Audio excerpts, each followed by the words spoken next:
Berbagai upaya dilakukan Angkatan Bersenjata Rusia untuk merebut pertahanan militer yang diduduki Angkatan Bersenjata Ukraina. Terbukti dalam sebuah rekaman yang ramai beredar di media sosial Telegram pada Rabu 30 Oktober 2024. Dalam rekaman tersebut menunjukkan salah satu upaya tentara Rusia yang berhasil merebut salah satu wilayah di medan pertempuran.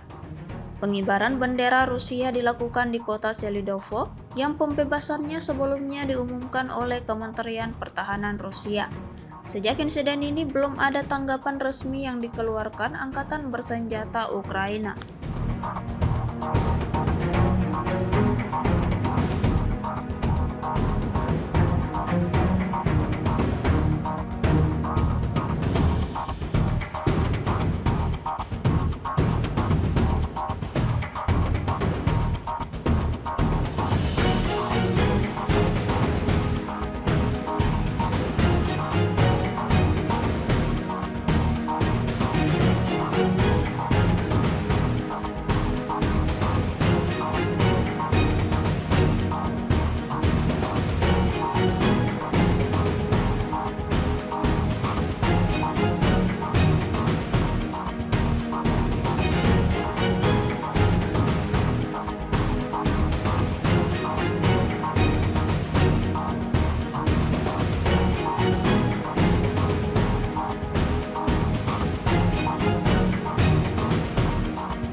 Download Tribun X sekarang, menghadirkan lokal menjadi Indonesia.